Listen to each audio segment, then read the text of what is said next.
Hi, Stallions. Just wanted to give you an update on our Teams, Microsoft Teams, as we have been having questions with and conversations with our district about how to better facilitate live sessions with our students, as we have encountered students meeting outside of classroom times within our teams and or sharing inappropriate comments during classes.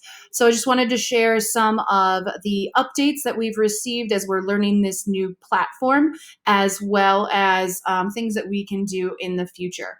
So as you can see, I'm here on my Teams channel. And usually when we have been setting up our Teams meetings, from our understanding, we've been going to Calendar to then schedule a time and to create that link. Our district has let us know that when we do this, that it actually creates a team meeting where everyone is able to facilitate. And that if we want to have more control as a facilitator and as our students as attendees, we should be utilizing our teams and then perhaps the channels within those teams. So we do have a request out to our district technology to have Sierra High School's Infinite Campus rostered in your teams to make this easier. But in the meantime, I want to show you how you can create a team to work within, so that we can kind of create the ability to better facilitate live sessions with our students, where we as teachers have more control over our student attendees. So you can see I went ahead and went over here to create a team. When I created a team, I want to create a class. And I'm just going to name this class Sherbin's class. So we're going to go ahead and create this team. And you'll notice when we create this team, you'll be able to delineate between teachers. So these are people that are going to have more facilitation abilities than students. So if you're in a co-teaching class, or if you're helping facilitate in a special education setting, you could ask additional teachers and be able to give them more access. And then your students from our distribution and self-population from Infinite Campus will be listed here. So I'm going to skip this process for now to show you then how I set up my class. On the left-hand side, you're going to see these three dots.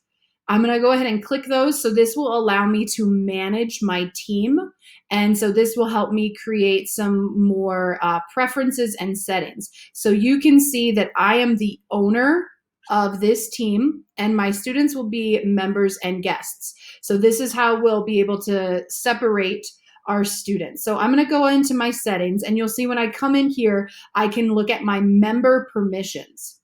And so my member permissions are what are going to allow me to have more control over what students can do. So you can see that I can allow members to update and create channels. I'm not going to allow that because, again, then students can create those things. Allowing members to delete channels are obviously something that we don't want to do as well.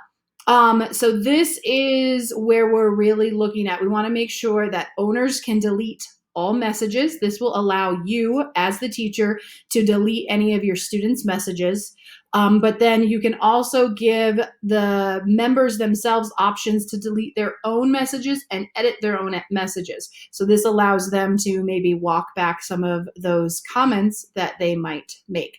Additionally, you can take a look at guests. You can see we have not enabled anything in here. And then there's some other fun stuff with classroom notebooks and emojis. Okay, so my member settings are there. We're good to go. And now, just so that we can show you what this would look like, I'm going to create a meeting in my team. So you can see now I have all of these teams. I'm going to go into my classroom and I'm going to meet with a student. Okay, so we're going to meet now. So this is just a test meeting.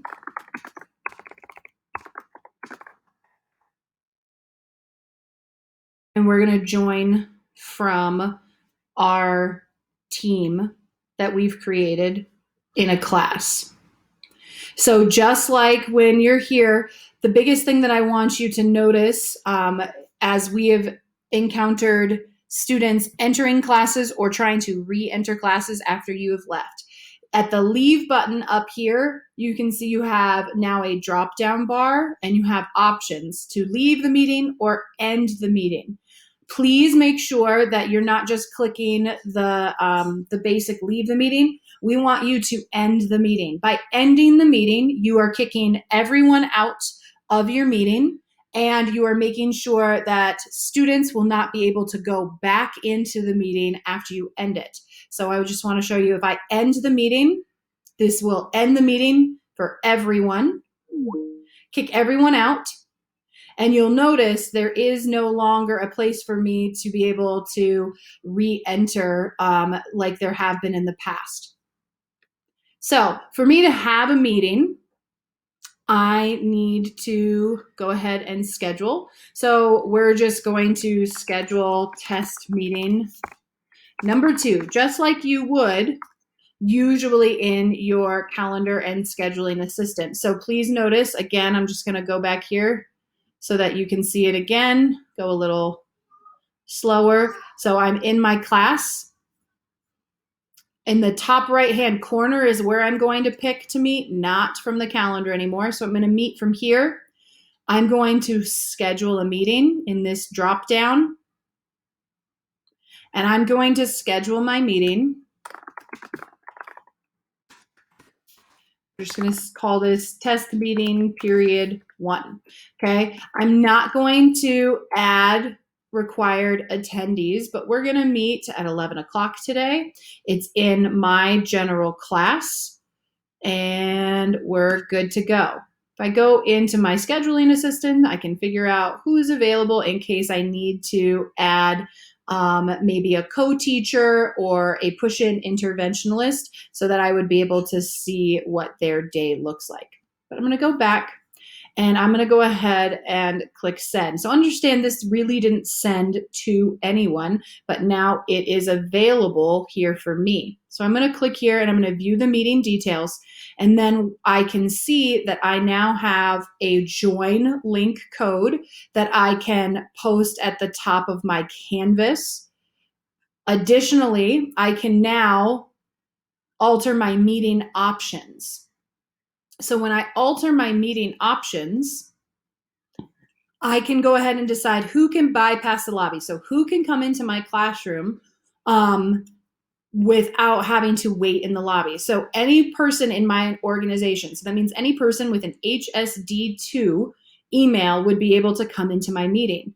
I can alter that so that I can make sure that everyone will wait in my lobby until I'm ready to join my meeting. So this keeps students from entering early. Understanding that this does require you then to allow everyone to enter, and you would have to approve them to enter your classroom. So this is more work for you as the teacher, but it will stop students from entering a classroom 20 minutes before the class will start, where you're not necessarily supervising them.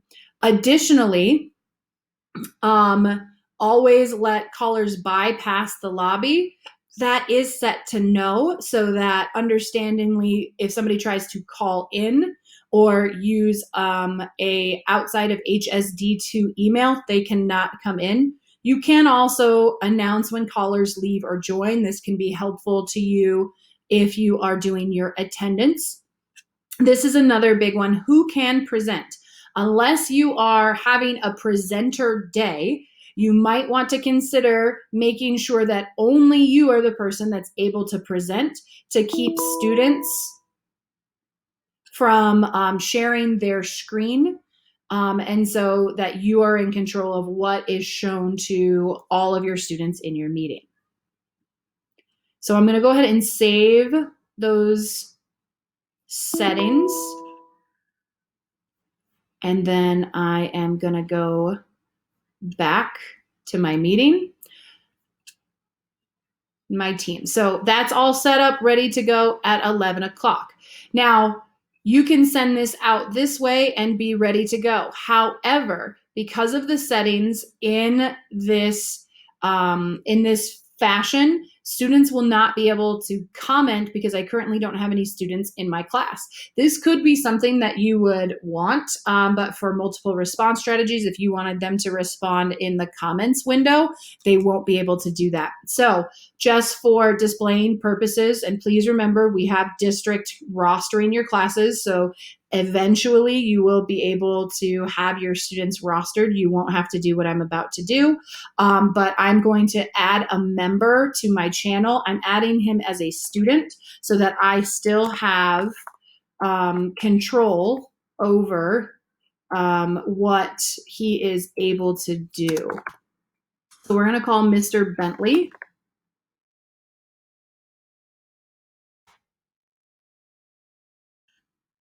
And we're going to add him as a student. So now that he is a student in my class, I'm going to go ahead and call this meeting, and we're going to join a little early.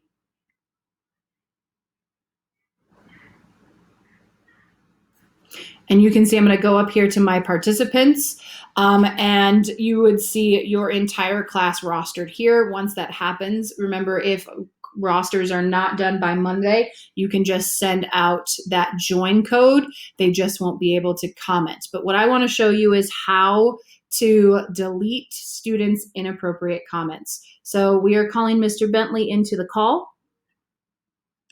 He has joined the class. And so I'm going to open up our comments box, and we're going to go ahead and start teaching.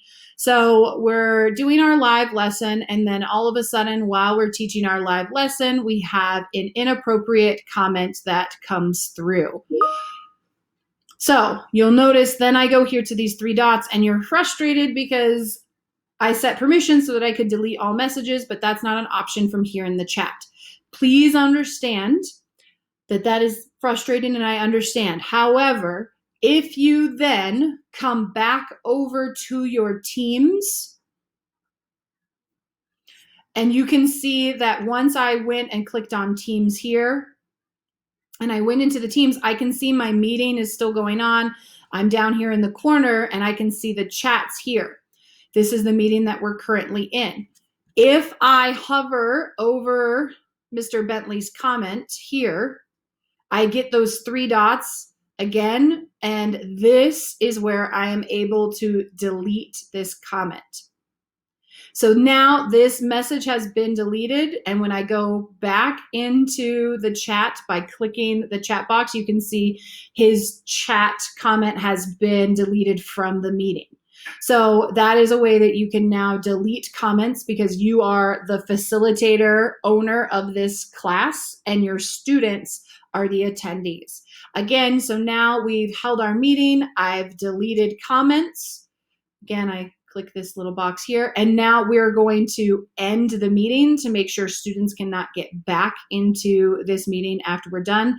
I click the drop down button. I'm going to end my meeting.